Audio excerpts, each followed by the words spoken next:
historical movie, so I liked it. I liked the English history and European history, so I enjoyed it well. I cannot comment more on that. I just came to spend some 1.5 hours, chill out with my friends, so that was okay. It was a good movie based on a true history. So yeah, it's good to know about the Richard III. So that's all. How was the movie? Yeah, it was awesome. The story was totally fine. It was kept on, till last and only we got to know who is the crime. Brilliant മൂവിയായിരുന്നു actually. വളരെ ഒരു ഫില്ലറായിട്ട് കാണാമെന്ന് വെച്ച് പോയൊരു സിനിമയായിരുന്നു. But it turn out be really good. ഈ ഇടയ്ക്ക് ഇറങ്ങി ഒരുപാട് റിലീസസ് വെച്ച് നോക്കുമ്പം this was worth the watch. Again ഒരു BBC ഫിലിംസിൻ്റെ ബാനറിനടിയിൽ വന്നൊരു മൂവി. സാലി ഹോക്കിൻസ് എന്ന് പറഞ്ഞൊരു ഉഗ്രൻ ആക്ടർ നല്ലപോലെ പെർഫോം ചെയ്തിട്ടുണ്ട് ഇതിൽ. ട്രൂ സ്റ്റോറിയാണെന്നുള്ള കാര്യം അറിഞ്ഞൂടായിരുന്നു.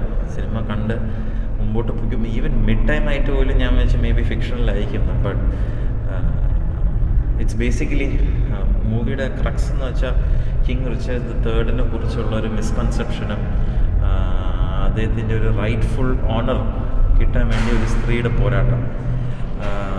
അവരവനെ കുറിച്ച് കൂടുതൽ പഠിക്കുന്നു, അതിനാവശ്യമുള്ള കാര്യങ്ങളെല്ലാം ചെയ്തിട്ട് അവസാനമാക്കി ഇങ്ങനെ ആവശ്യമുള്ള ഓണറും അദ്ദേഹത്തിൻ്റെ ടൈറ്റിൽ അയാൾക്ക് കറക്റ്റ് ഒരു റൈറ്റ്ഫുൾ ആയിട്ടുള്ള ടൈറ്റിൽ കിട്ടുമോ ഇല്ലയെന്ന് കാണിക്കുന്നൊരു മൂവിയാണ് ദ ലാസ്റ്റ് കിങ് എന്ന് പറയുന്നത്. ഹിസ്റ്റോറിക്കൽ മൂവിയല്ല, historical movie in the sense obviously ഇപ്പം കിങ് റിച്ചാർഡിനെ കുറിച്ച് ഒരുപാട് കള്ളപ്രചരണങ്ങൾ നടന്നിട്ടുണ്ടായിരുന്നു.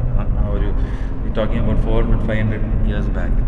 അപ്പോൾ അതിൽ എത്രത്തോളം സത്യം ഉണ്ട് ഇല്ലെന്ന് ഇപ്പോഴും അന്ന് ഐ മീൻ ഒരു 20 എനിക്ക് തോന്നുന്നു ഈ മൂവിയിൽ അവസാനം കാണിച്ചത് ഒരു 2010 to 2015 ടൈമിൽ നടന്നൊരു ട്രൂ സ്റ്റോറിയാണത്.